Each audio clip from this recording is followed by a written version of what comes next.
जय भीम साथियों, equality and justice Patiala YouTube channel से मैं इंजीनियर हरदीप सिंह चुंबर आज एक और वीडियो बाबा साहेब के भाषण की आपके साथ साझा कर रहा हूं। भाषण का शीर्षक है हक के लिए हमारी लड़ाई जारी रहेगी। पुणे, दिनांक 5 अगस्त 1946। अस्पृश्यों के नेता डॉ बाबा साहेब अम्बेडकर ने नई अस्थायी सरकार के बारे में कहा कि नई अस्थायी सरकार बनाते समय कांग्रेस ने अस्पृश्यों के साथ अच्छा व्यवहार नहीं किया। जय भीम साथियों, equality and justice Patiala YouTube channel से इंजीनियर हरदीप सिंह चुंबर ने आज के वीडियो की जानकारी आपसे साझा कर दी है। बाबा साहेब ने भाषण देते हुए कहा था, हक के लिए हमारी लड़ाई जारी रहेगी। पुणे, दिनांक 5 अगस्त 1946। अस्पृश्यों के नेता डॉ बाबा साहेब अम्बेडकर ने नई अस्थायी सरकार के बारे में कहा कि नई अस्थायी सरकार बनाते समय कांग्रेस ने अस्पृश्यों के साथ जिस प्रकार का व्यवहार किया है उस पर गौर करें तो पता चलेगा कि नई अस्थायी सरकार को अस्पृश्यों के फेडरेशन की मान्यता नहीं मिलेगी।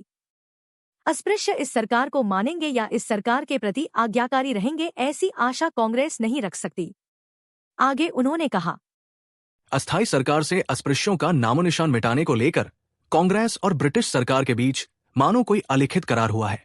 पाकिस्तान की मांग हो सकती है, कुछ अर्थपूर्ण हो सकती है, लेकिन सवर्ण हिंदुओं की बराबरी में मुसलमानों को प्रतिनिधित्व देने में कोई तुक नहीं और सभी अल्पसंख्यक जमातों को मिलाकर कुल 4 जगह दिए जाने का समर्थन भी नहीं किया जा सकता।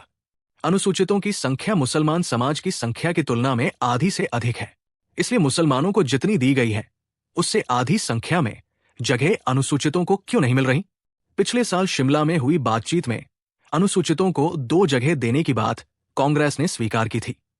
इस आधार पर कहा जा सकता है कि कांग्रेस ने अनुसूचितों के साथ अब अन्याय किया है, इसीलिए कांग्रेस को उनसे राजनिष्ठा की उम्मीद नहीं रखनी चाहिए।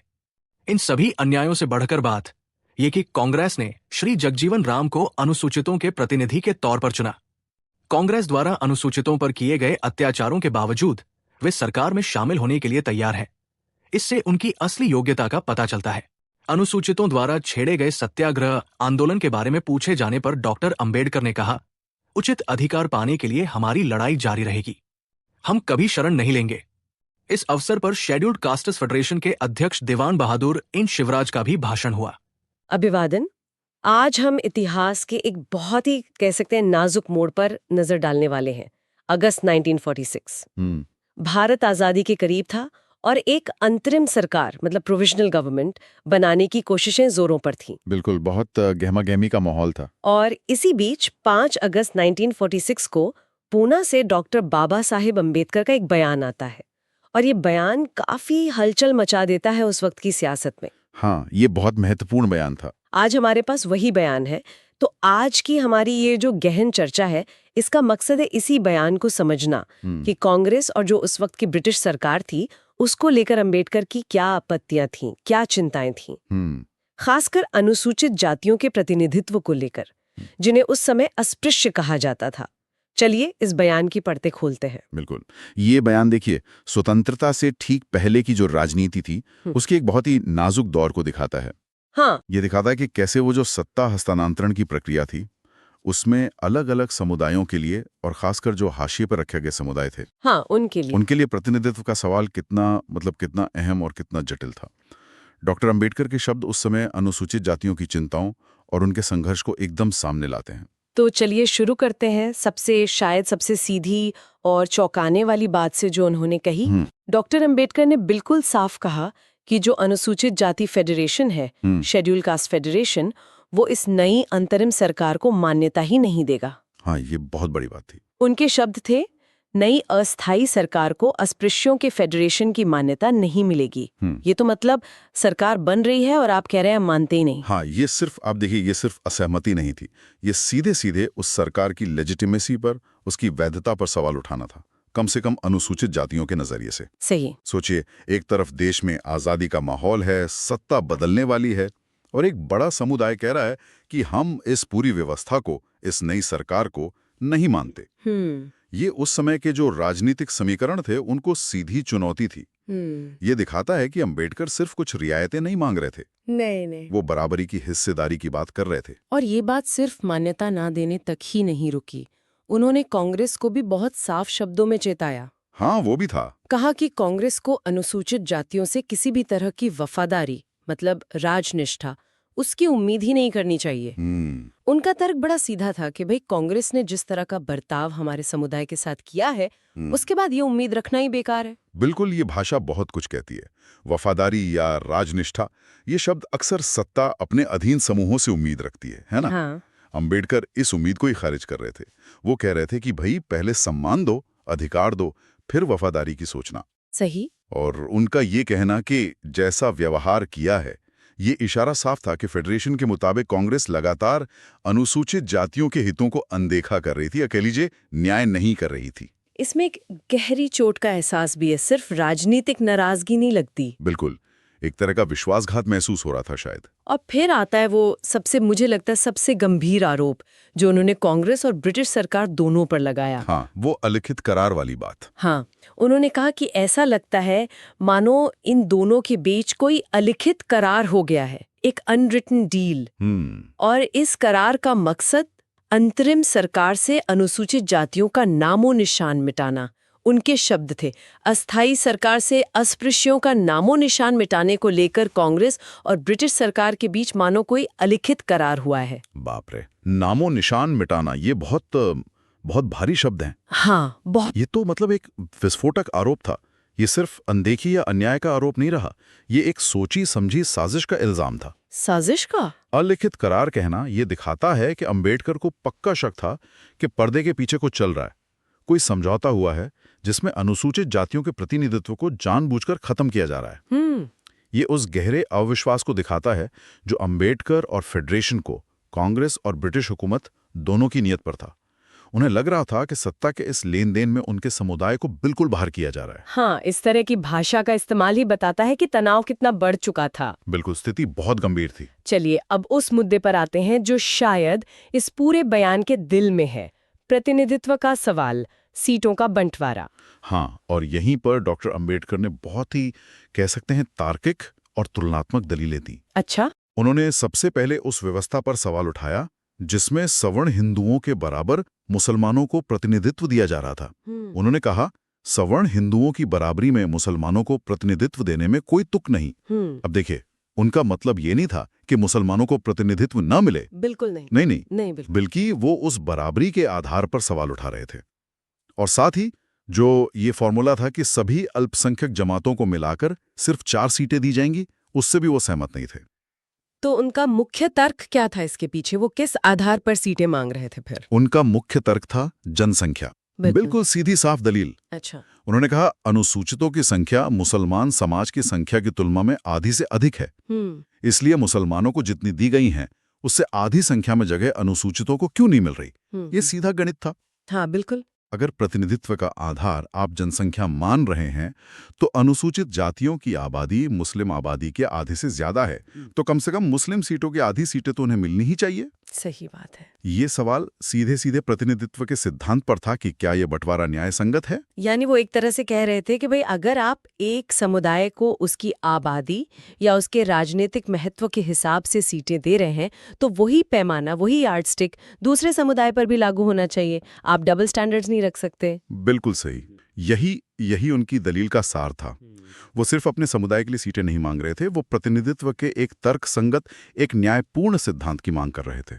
और उन्होंने इस बात को और वजन देने के लिए पिछले साल की शिमला वार्ता का भी जिक्र किया। अच्छा, शिमला कॉन्फ्रेंस का? हाँ, उन्होंने याद दिलाया कि पिछले साल शिमला में हुई बातचीत में अनुसूचितों को 2 जगह देने की बात कांग्रेस ने स्वीकार की थी। ओहो, तो ये कोई नई मांग नहीं थी, मतलब कांग्रेस पहले मान चुकी थी इस पे। हाँ, यहीं पर अंबेडकर के अन्याय शब्द का वजन समझ आता है। अच्छा। उनके लिए ये सिर्फ सीटों का कम होना नहीं था, ये था कांग्रेस का अपने ही पिछले वादे से मुकरना।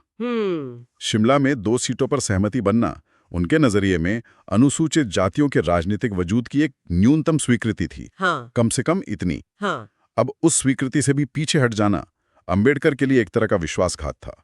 इसीलिए उन्होंने कहा कि यह सरासर अन्याय है। अच्छा, तो ये कनेक्शन था। हाँ, और इसी अन्याय के चलते कांग्रेस वफादारी की उम्मीद नहीं कर सकती।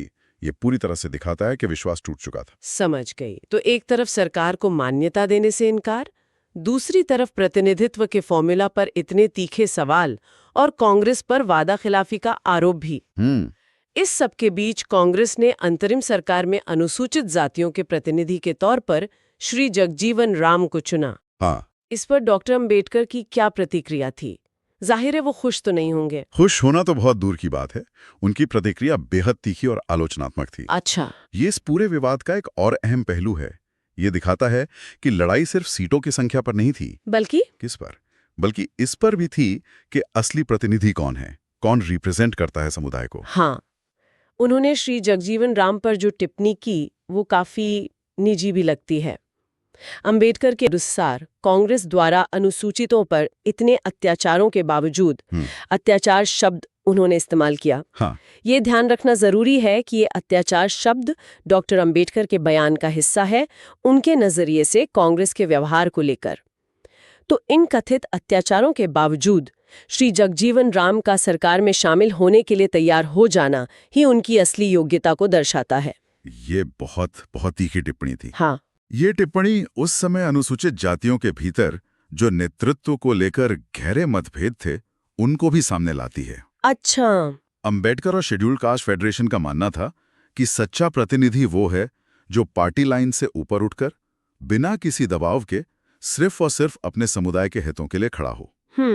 उनके नजरिए से जो नेता कांग्रेस जैसी पार्टी, जिस पर वो खुद अत्याचार का आरोप लगा रहे हैं, उसके द्वारा नामित होकर सरकार में शामिल हो रहा है, वो समुदाय का असली प्रतिनिधि हो ही नहीं सकता। वो पार्टी का प्रतिनिधि गैर है, वो पार्टी का प्रतिनिधि है। असली योग्यता कहकर वो दरअसल एक तरह से व्यंग कर रहे थे कि शायद कांग्रेस को उनमें यही गुण चाहिए था कि वो पार्टी की बात माने। यानी ये सिर्फ एक व्यक्ति की आलोचना नहीं थी। बिल्कुल। ये प्रतिनिधित्व की परिभाषा पर ही एक संघर्ष था। बिल्कुल। कि कौन तय करेगा कि किसी समुदाय का नेता कौन होगा? वो समुदाय खुद तय करेगा या वो राजनीतिक दल जो सत्ता में है? बिल्कुल। और ये सवाल तो आज भी राजनीति में बहुत प्रासंगिक है ना? हाँ, बिल्कुल है। हाँ।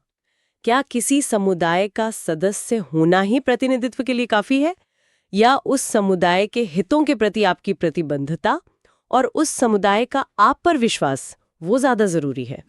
अंबेडकर इस बयान से यही स्थापित करने की कोशिश कर रहे थे कि शेड्यूल्ड कास्ट फेडरेशन ही अनुसूचित जातियों के सच्ची आवाज है और उसके द्वारा चुने गए लोग ही असली प्रतिनिधि हैं। तो ठीक है, सरकार को अस्वीकार कर दिया, प्रतिनिधित्व के फॉर्मूले को चुनौती दे दी, कांग्रेस द्वारा चुने गए प्रतिनिधि की योग्यता पर ही सवाल उठा दिया। इसके बाद सवाल उठता है कि भाई आगे क्या, रास्ता क्या है? क्या डॉक्टर अंबेडकर ने सिर्फ विरोध जताकर बात खत्म कर दी या कोई रास्ता भी सुझाया? नहीं, उन्होंने सिर्फ विरोध नहीं जताया, उन्होंने संघर्ष जारी रखने का एक अटूट संकल्प भी व्यक्त किया। अच्छा। उन्होंने बहुत साफ शब्दों में कहा, उचित अधिकार पाने के लिए हमारी लड़ाई जारी रहेगी, हम कभी शरण नहीं लेंगे। शरण नहीं लेंगे, ये शब्द उनके दृढ़ निश्चय को दिखाते हैं। हाँ, इसमें दृढ़ता है। बिल्कुल। वो ये साफ कर रहे थे कि हम दबाव में झुकने वाले नहीं हैं। हम अपने समुदाय के अधिकारों के लिए लड़ते रहेंगे, चाहे रास्ता कितना भी मुश्किल क्यों ना हो। और क्या उन्होंने संघर्ष के तरीके के बारे में भी कुछ इशारा किया? आपने कहा था शायद सत्याग्रह का जिक्र आया था। हाँ, बिल्कुल।